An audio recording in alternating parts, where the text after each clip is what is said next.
গোবেরিয়া বাজারে একটি গ্যারেজ ঘরে ভয়াবহ অগ্নিকাণ্ড ঘটেছে। আগুনে গ্যারেজ ঘরটি পুড়ে ছাই হয়ে গেছে এবং লাখাধিক টাকার ক্ষয়ক্ষতি হয়েছে।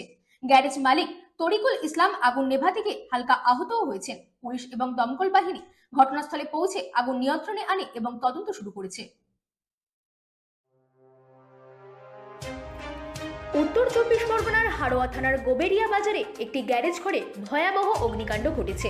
আগুনে গ্যারেজ ঘরটি পুড়ে ছাই হয়ে গেছে এবং লাখাধিক টাকার ক্ষয়ক্ষতি হয়েছে। গ্যারেজ মালিক তরিকুল ইসলাম আগুন নেভাতে গিয়ে হালকা আহতও হয়েছেন। পুলিশ এবং দমকল বাহিনী ঘটনাস্থলে পৌঁছে আগুন নিয়ন্ত্রণে আনে এবং তদন্ত শুরু করেছে। শর্ট সার্কিট না অন্য কোনো কারণে আগুন লেগেছে তা এখনো পর্যন্ত জানা যায়নি। এই ঘটনায় স্থানীয়দের মধ্যে আতঙ্ক ছড়িয়ে পড়েছে। গ্যারেজ মালিকের আত্মীয়রা জানিয়েছেন যে আগুন নেভাতে গিয়ে তরিকুল ইসলাম হালকা আহত হয়েছেন। পুলিশ প্রশাসন ঘটনার তদন্ত শুরু করেছে এবং কিভাবে আগুন লাগলো তা খতিয়ে দিচ্ছে। ব্যুরো রিপোর্ট, রাগিন নিউজ নেটওয়ার্ক।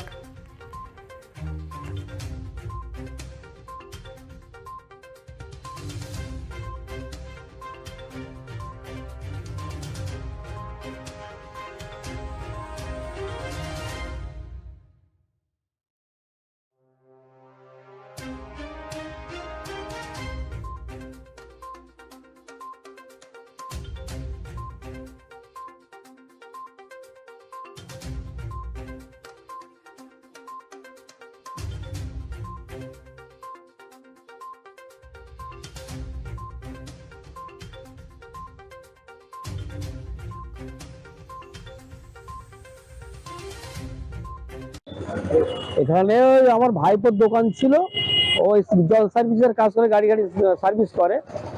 তো সেই ক্ষেত্রে সকালে ঘুম থেকে উঠে দেখে একটা আগুন আগুন আগুন জ্বলছে ঘরে।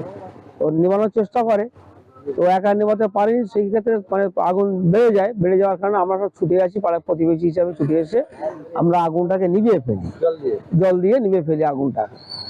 এই ঘরটা পুড়েছে, আর মারাত্মক ক্ষতি হয়েছে কিছু হয়নি। ওই সেটার একটু হাতে একটু আগুন হালকা একটু ছাল পুড়েছে, ব্যাস এই সমস্যাই হয়েছে। ওই জল সার্ভিস করতো, গাড়ি ধরাই করতো, গাড়ি সার্ভিস করতো। আগুনটা লাগলো কিভাবে জানেন? এটা কেউ বলতে পারিনি, ও নিজেও বলতে, ঘুম থেকে উঠে দেখে ঘরে আগুন লেগে গেছে, একটা শর্ট সার্কিট কিছু একটা হয়েছে। তারপরে নেভানোর চেষ্টা করে, আমরা নেভানোর চেষ্টা করি, জল দিয়ে আমরাই নিভিয়ে ফেলেছি। পরে ফায়ার ব্রিগেড গাড়ি এসেছিল, কিন্তু তখন আমরা তার আগে নিভিয়ে ফেলেছি। নিভে গেছে। হ্যাঁ, নিভে গেছে। ক্ষতিটা কি হয়েছে? ক্ষতি তেমন কিছু বিশেষ কিছু হয়নি, ওই দোকানটাই নষ্ট হয়ে গেছে পুরো, একদম পুরো ঘর জ্বলে গেছে। হ্যাঁ, পুরো ঘরটা শেষ হয়ে গেছে। এই সামনেই দেখতেছেন ঘরটা একদম পুরো, আর কিছুই নেই। ঘরে যা যা ছিল সব নষ্ট, একদম পুরো শেষ হয়ে গেছে, ঘরে আর কিছু পাওয়া যায়। কত টাকা ক্ষতি হয়েছে? আনুমানিক বলতে হবে, এটা আনুমানিক আপনার হচ্ছে গিয়ে লাখখানি টাকা হবে কাছাকাছি। সরঞ্জাম নষ্ট, পুরো সরঞ্জাম নষ্ট হয়ে গেছে। আপনারা জানতে পারলেন কখন? আমরা ঘুম থেকে উঠে দেখি আগুন জ্বলছে, ও আমার আঁকা চেলা হয়েছে, সেই মুহূর্তে সব ছুটে এসছে, পাশেই বাড়ি আমার। তারপরে জল দিয়ে নেবেন, পুরো জল দিয়ে আমরা নিয়ে ফেলেছি। ওনার নাম?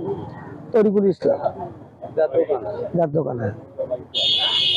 আপনার নাম? আমার নাম আজগর আলী মোল্লা। আপনি ওনার আত্মীয়? হ্যাঁ, আমার ভাইপো হয়।